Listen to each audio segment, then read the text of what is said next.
Hello friends, welcome you to this video on engineering thermodynamics. Here we are continuing with this basic concepts and applications of first law of thermodynamics. Actually, you know very well we have seen what is the law, everything else, okay, how closed system, open system, everything else.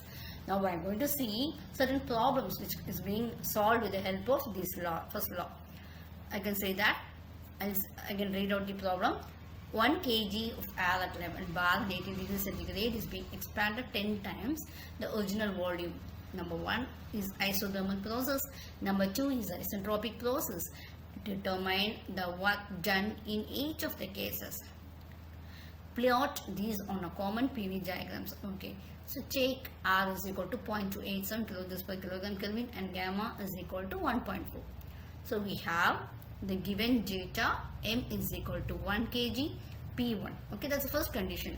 11 bar, T1 is 80 degrees centigrade and V2 is equal to 10 into V1, or we can say 10 V1. Okay, so first one is isothermal process and isentropic process. What it is actually.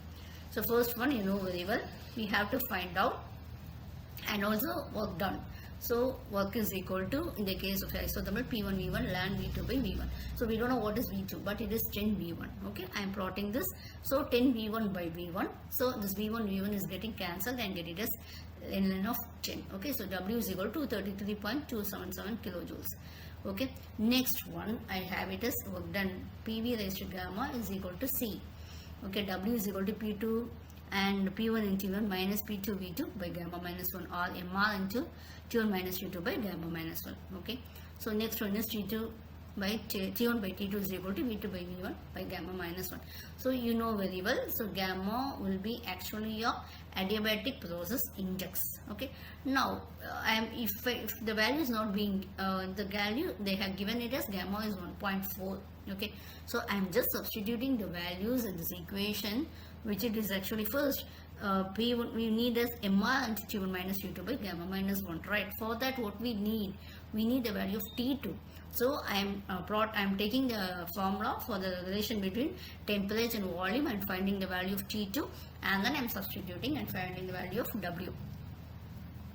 And next one is PV diagram. Okay, so next one is actually TC process. We can see that the pressure and volume how it is, right? You know P1 the temperature is constant, right? So what happens, P1 by P2 is equal to V2 by V1. Okay, so what happens is P2 we get it as 1 to 2 is PV raised to in or gamma is equal to C.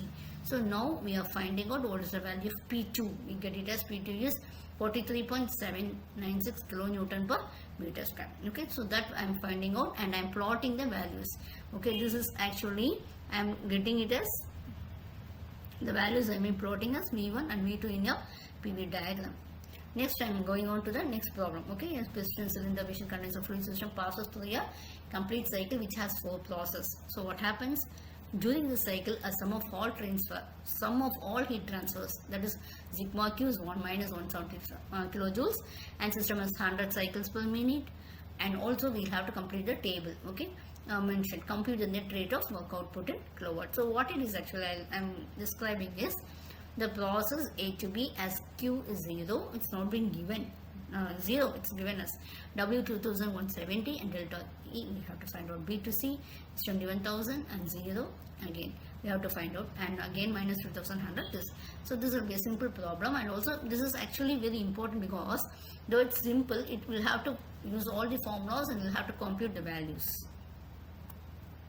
So you can see the process A to B is Q is equal to delta E plus W, and 0 is delta E plus 2170, which is being given in your problem itself. So I am getting as delta E is equal to minus 2070. So I have found out for A to B the value of delta E is found to be minus 2170. Next one, process B to C. How it is, I am having the value of Q and W, but I don't have the value of delta E, right?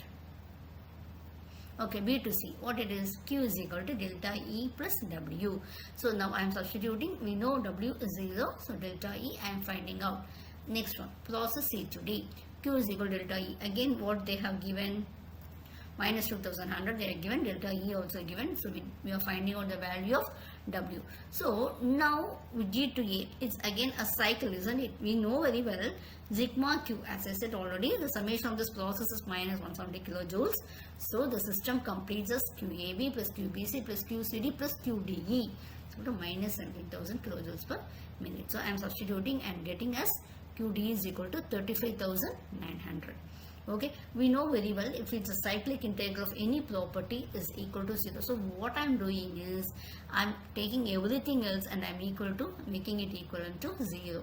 So I get the value of delta E d to A, and again the formula W is equal to Q. You know Q, what it is actually, Q is equal to delta E plus W, right? So delta E, what work is equal to what? Q minus delta E. I am finding out the process.